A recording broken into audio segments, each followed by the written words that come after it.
દરેકના આ નિયમો છે. નિયમથી પર ઈશ્વર જતા નથી. નિયમથી પર ઈશ્વર કોઈ દિવસ જતા નથી.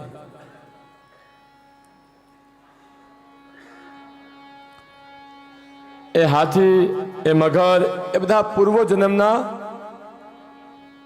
ગંધર્વ હતા, કોઈ રાજા હતા.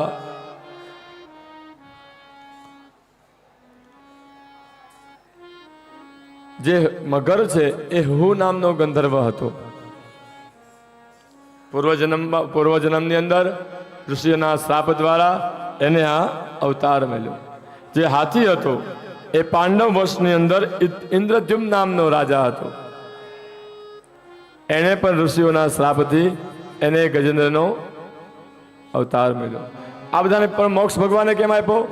કે શ્રાપ આપ્યા પછી તરત જ એને ક્ષમા યાચના માગવી, એટલે એનું નિદાન મળે. શું કીધું? મેં કાલે કીધું હતું કે શ્રાપ આપે કોઈ તો તરત એના પગે પડી જાઓ, ક્ષમા યાચના કરો, એટલે એનું નિદાન તમને એને મળી જાય તરત. એટલે ઝઘડો થયો હોય, મોટી બોલાચાલી થઈ ગઈ હોય, અને જો પછી બીજી વાર એને બોલાવવા હોય ને તો તરત પગ પકડી લ્યો કે ભાઈ ભૂલ થઈ ગઈ, કાલ વાત પૂરી કર.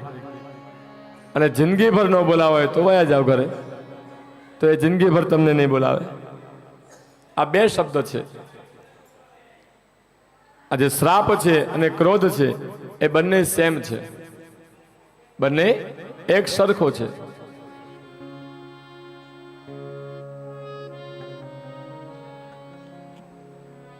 ભગવાન દેવતા દિવ્યમ ઓમ નમો ભગવતે તસ્મે યતા એતસ્મિન ચાદાત્મને પુરુષાય દ્વિજાય પરેશાય ચાત્મને ધીમહિ. હે પરમાત્મા, તમે મારો ઉદ્ધાર કર્યો, હું આપનો ઋણી છું. આપને પ્રણામ વંદન.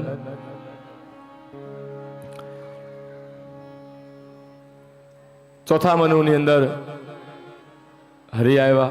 હવે પાંચમા મનુની અંદર મનુ રૈવત નામના મનુ, સૌરભરી ઋષિ, વૈકુંઠા એમની પત્ની, એના દ્વારા વૈકુંઠ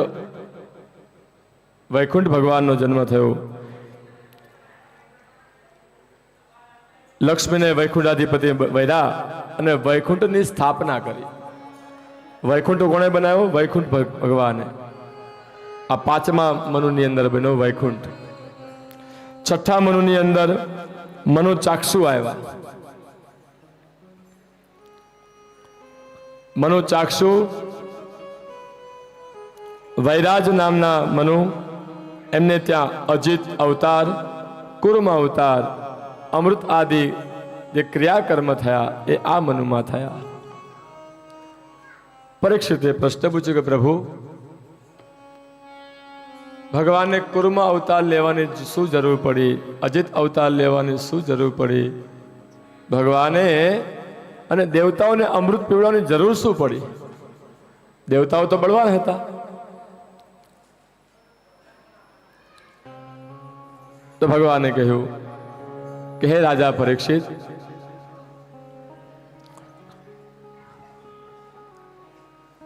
જ્યારે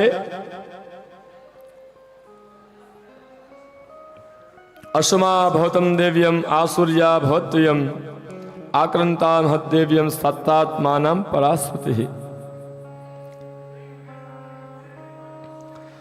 દુર્વાસા મુનિ ભગવાન નારાયણને મળવા ગયા.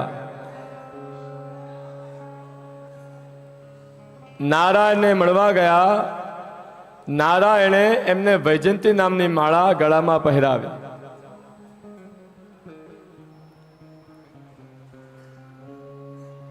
વૈકુંઠથી બહાર નીકળ્યા, ઇન્દ્ર મળ્યો, ઇન્દ્રને માળા પહેરાવી. કારણ કે વૈજયંતી માળા છે, મારે શું કામની? એ તો આવો ઇન્દ્ર હોય, રાજા હોય, એને પહેરાવાય. એટલે એ ગળામાંથી કાઢીને ઇન્દ્રને આપી. ઇન્દ્ર અભિમાની હતો.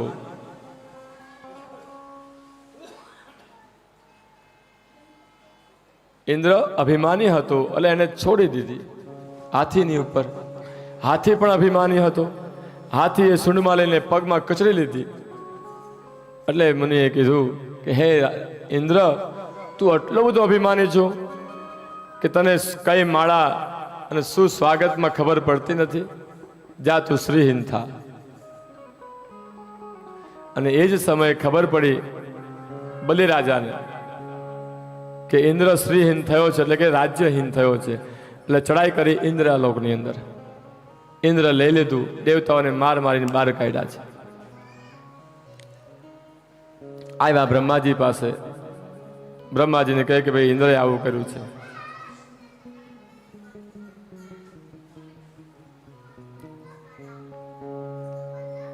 ભગવાન નારાયણને પ્રાર્થના કરી. નારાયણ પ્રગટ થયા. નારાયણને વાત કરી. નારાયણે કીધું કે એક કામ કરો, તમે બધા શક્તિહીન થઈ ગયા છો હવે, તો એના માટે સમુદ્ર મંથન કરીએ, એમાંથી અમૃત નીકળશે. એ અમૃત તમે પીવો તો હવે તમે અમર થાવ અને શક્તિવાન થાવ.